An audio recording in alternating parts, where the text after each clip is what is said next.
동아시아의 정치적 긴장이 반도체 산업이라는 경제전장으로 번지고 있습니다. 오늘날 칩 하나가 국가 안보와 직결되는 시대, 그 중심에 중국과 일본의 대립이 자리하고 있죠. 대만 해협을 둘러싼 군사적 긴장은 단순한 영토 분쟁이 아니라 글로벌 반도체 생태계 전체를 뒤흔드는 뇌관입니다. 이 갈등의 파장은 우리가 손에 쥔 스마트폰부터 자동차, 데이터 센터까지 모든 것에 영향을 미칩니다. 최근 몇 년간 중국의 반도체 역량이 급속히 성장하면서 주변국들의 경계 수위가 한껏 높아졌습니다. 베이징 정부는 천문학적 자금을 쏟아부으며 설계부터 제조, 장비까지 전 분야를 끌어올리고 있죠. 이런 움직임은 일본을 비롯한 기술 강국들에게 직접적인 위협 신호로 받아들여지고 있습니다. 특히 일본은 자국의 소재 장비 우위가 흔들릴 수 있다는 불안감을 노골적으로 드러내기 시작했습니다. 이에 대응해 도쿄 정부는 특정 반도체 핵심 소재의 대중 수출을 제한하는 강력한 조치를 단행했습니다. 이 결정은 이제 단순한 무역 규제를 넘어 글로벌 공급망의 판을 뒤엎는 전략적 선택이었습니다. 수출 제한 대상에는 초미세 공정의 필수적인 화학물질과 특수 가스 등이 포함됐죠. 이 소재들이 없으면 첨단 칩 생산 라인 자체가 멈춰 설 수밖에 없는 구조입니다. 중국 정부는 이를 기술 봉쇄로 규정하고 자립 가속화를 국가 최우선 과제로 격상시켰습니다. 베이징은 반도체 굴기를 선언하며 전방위적 투자와 정책 지원을 쏟아내고 있습니다. 국영펀드부터 지방정부 보조금까지 중국 내 반도체 기업들은 전례 없는 자금 지원을 받고 있죠. 정부 주도 연구소와 민간 기업 간 협력 네트워크도 빠르게 구축되고 있습니다. 목표는 명확합니다. 2030년까지 핵심 소재와 장비의 70% 이상을 자체 조달하겠다는 것이죠. 이는 단순한 경제 목표가 아니라 국가 생존 전략으로 간주되고 있습니다. 이런 구도 속에서 한국, 미국, 대만, 유럽 등 각국이 복잡한 협력과 견제의 그물망을 형성하고 있습니다. 미국은 동맹국들과 함께 중국의 첨단 기술 접근을 차단하는 연합 전선을 구축했습니다. 한국은 미국과의 동맹 관계와 중국이라는 최대 시장 사이에서 미묘한 줄타기를 이어가고 있죠. 대만은 파운드리 절대 강자로서 양측 모두에게 없어서는 안 될 존재이지만 동시에 가장 큰 위험에 노출돼 있습니다. 유럽 역시 자체 반도체 생태계 구축을 선언하며 이 경쟁에 뛰어들었습니다. 이처럼 반도체를 둘러싼 국제 질서는 단순한 양자 대결이 아니라 다층적 연합과 경쟁의 복합체입니다. 흥미로운 점은 수출 제한이 오히려 기술 자립을 가속화하는 역설적 효과를 낳는다는 것입니다. 중국 기업들은 일본 소재 의존도를 낮추기 위해 대체재 개발에 사활을 걸고 있습니다.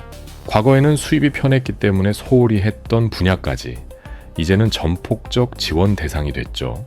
실제로 일부 화학 소재 분야에서는 중국 내 기업들이 빠르게 기술 격차를 좁히고 있습니다. 물론 아직 일본 제품의 순도와 안정성에는 미치지 못하지만 성장 속도가 예상보다 훨씬 빠릅니다. 이런 현상은 한국, 대만 등 다른 나라에서도 유사하게 나타나고 있습니다. 제재가 오히려 산업 생태계의 다변화와 기술 혁신을 촉발하는 촉매제가 되고 있는 셈이죠. 일본은 반도체 소재와 장비 분야에서 여전히 압도적 우위를 점하고 있습니다. 특히 포토레지스트, 고순도 불화수소, 폴리이미드 같은 핵심 소재는 일본 기업들이 세계 시장을 장악하고 있죠.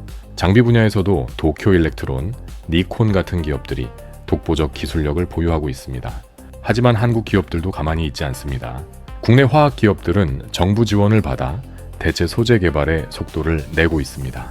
일부 품목에서는 이미 상용화 단계에 진입했고 품질 검증도 마무리 단계에 접어들었죠.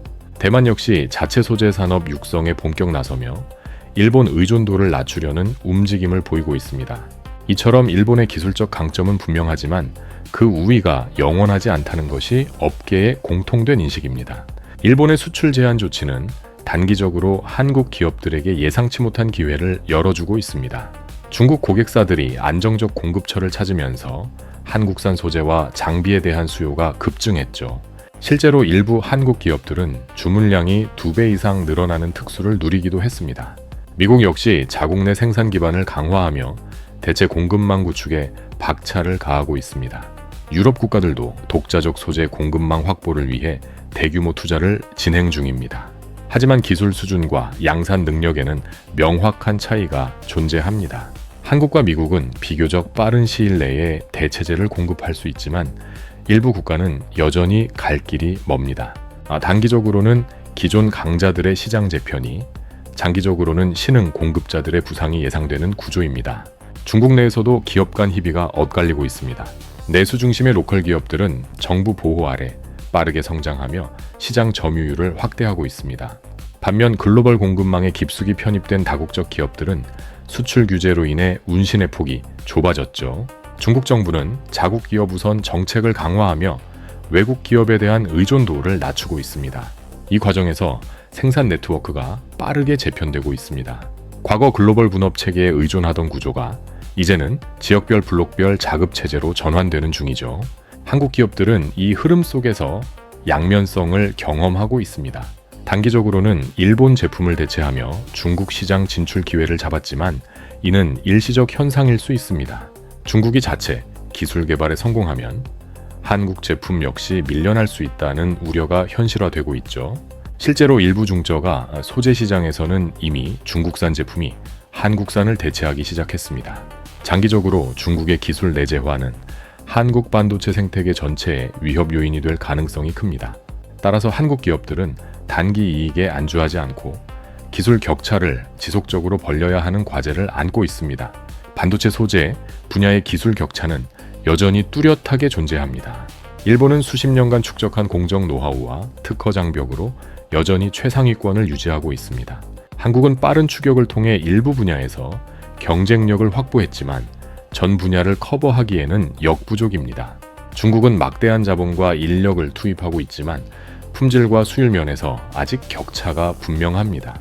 미국은 설계와 장비에서 강점을 보이지만 소재 분야는 상대적으로 취약한 편이죠. 각국 정부는 이러한 격차를 메우기 위해 전략적 투자와 정책 지원을 아끼지 않고 있습니다. 일본 정부는 자국 기업의 기술 유출을 막기 위해 수출 통제를 더욱 강화하고 있습니다. 한국 정부는 소재, 부품, 장비, 경쟁력 강화를 국가 전략 과제로 설정하고 대규모 예산을 편성했습니다.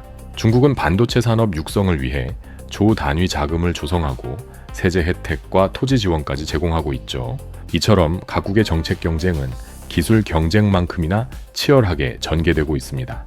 일본 기업들은 수출 규제 이후 새로운 시장 개척과 제품 다변화에 나서고 있습니다. 일부 기업은 중국 오해 지역으로 판매처를 전환하며 매출 감소를 최소화하려 하고 있습니다. 또 다른 기업들은 규제 대상이 아닌 제품군 개발에 집중하며 우회 전략을 구사하고 있죠. 이러한 대응은 단기적으로는 효과를 보이지만 장기적으로는 시장 지배력 약화를 피하기 어렵습니다. 메모리 반도체 분야에서는 한국과 미국 기업들이 압도적 우위를 점하고 있습니다. 삼성전자와 SK하이닉스는 디램과 낸드 플래시 시장에서 글로벌 점유율 1, 2위를 다투고 있죠. 중국 기업들도 메모리 분야에 대규모 투자를 하고 있지만 기술 격차는 여전히 수년 이상 벌어져 있습니다. 파운드리 시장에서는 대만의 TSMC가 독보적 위치를 차지하고 있습니다. 삼성전자가 추격하고 있고 중국의 SMIK도 빠르게 성장 중이지만 격차는 여전합니다. 각국은 이들 세부 부문에서 경쟁력을 확보하기 위해 맞춤형 전략을 추진하고 있습니다. 미국은 첨단 파운드리 유치를 위해 천문학적 보조금을 제공하며 TSMC와 인텔을 지원하고 있죠. 중국은 성숙 공정 중심으로 물량 공세를 펼치며 범용 칩 시장 장악을 노리고 있습니다. 한국은 메모리 우위를 유지하면서 시스템 반도체 역량도 동시에 끌어올리려는 투 트랙 전략을 구사합니다. 이처럼 세부 부문별 경쟁은 점점 더 치열해지고 각국의 전략적 차별화도 뚜렷해지고 있습니다. 특정 공정의 필수적인 소재가 차단되면 그 여파는 즉각적으로 나타납니다. 예를 들어 EUV 공정용 포토레지스트 공급이 중단되면 최첨단 칩 생산 자체가 불가능해집니다. 이런 상황에서는 생산 라인 가동률이 급락하고 납기 지연이 연쇄적으로 발생하죠. 공급 부족은 즉시 가격 급등으로 이어지며 전체 산업 원가 구조를 왜곡시킵니다. 일시적이라도 이러한 타격은 기업의 재무 구조와 시장 신뢰도에 심각한 영향을 미칩니다. 또한 대체재 확보 경쟁이 격화되면서 소재 시장 전체의 가격 변동성이 커지고 있습니다. 일본 기업들 역시 수출 제한으로 인한 역풍을 피할 수 없습니다. 중국이라는 거대 시장을 잃으면서 매출 감소와 수익성 악화를 경험하고 있죠. 일부 일본 기업은 본사 차원에서 구조조정을 단행하거나 사업부를 재편하는 고통을 겪고 있습니다. 하지만 동시에 이들은 새로운 방식으로 시장을 공략할 가능성도 모색하고 있습니다. 예를 들어 제3국 생산법인을 활용하거나 라이선스 방식으로 우회 진출하는 전략이 검토되고 있죠. 또한 비중국 시장에서의 점유율 확대를 통해 손실을 만회하려는 시도도 이어지고 있습니다. 이러한 대응은 단기적 생존 전략이지만 장기적으로는 산업 구조 자체를 변화시킬 수 있습니다. 결국 반도체 산업을 둘러싼 긴장은 단순한 무역 분쟁을 넘어 국가 전략과 산업 생태계 재편의 문제입니다. 공급망 재편은 이미 돌이킬 수 없는 흐름이 됐고, 각국은 자국 중심의 생태계 구축에 전력을 다하고 있습니다. 이 과정에서 기업들은 기술 혁신, 시장 다변화, 전략적 제휴 등 모든 수단을 동원해야 합니다. 정부 역시 산업 정책, 외교 전략, 안보 논리를 통합한 종합적 대응이 필요합니다. 한국은 이 격변의 한가운데에서 기회와 위기를 동시에 마주하고 있습니다. 미국, 중국, 일본 사이에서 균형을 잡으며 독자 생존력을 키우는 것이 무엇보다 중요합니다. 기술 자립은 선택이 아니라 필수가 됐고, 그 속도가 국가 경쟁력을 좌우할 것입니다. 동맹과 협력도 중요하지만 핵심 기술만큼은 스스로 확보해야 한다는 각성이 필요합니다. 반도체는 이제 단순한 산업이 아니라 국가 안보와 경제 주권의 핵심 영역입니다. 앞으로 몇 년간 펼쳐질 기술 경쟁과 공급망 재편은 글로벌 질서 자체를 재구성할 것입니다. 각국 정부와 기업의 전략적 선택이 그 어느 때보다 중요한 변수로 작용하고 있습니다. 기술 혁신 속도, 투자 규모, 인재 확보, 정책 일관성 모두가 승패를 가를 요소들이죠. 특히 인공지능, 자율주행, 데이터 센터 등 신산업 수요가 폭발하면서 반도체의 전략적 가치는 더욱 커지고 있습니다.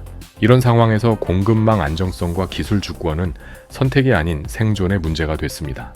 중국과 일본의 갈등은 일시적 현상이 아니라 구조적이고 장기적인 대립 국면입니다. 이 대립은 한국을 비롯한 모든 관련국에 전략적 재조정을 요구하고 있습니다. 기업들은 당위 이익보다 장기 생존 전략에 집중해야 하며, 정부는 일관된 산업 정책을 유지해야 합니다. 불확실성이 커질수록 민첩한 대응과 전략적 유연성이 경쟁력의 핵심이 될 것입니다. 반도체 패권 경쟁은 이제 시작에 불과하며, 그 결과는 향후 수십 년간 세계 경제 지형을 결정할 것입니다. 한국은 이 거대한 흐름 속에서 자신만의 좌표를 명확히 설정하고 흔들림 없이 나아가야 합니다. 기술과 시장, 동맹과 자립, 당위 이익과 장기 비전 사이에서 균형을 찾는 지혜가 필요합니다. 반도체 산업의 미래는 결국 누가 더 빠르게 혁신하고 더 전략적으로 움직이느냐에 달려 있습니다. 그 경쟁의 최전선에서 우리는 지금 이 순간에도 치열하게 싸우고 있습니다. 영상이 유익하셨다면 구독과 좋아요, 댓글로 여러분의 생각을 들려주세요. 시청해주셔서 감사합니다.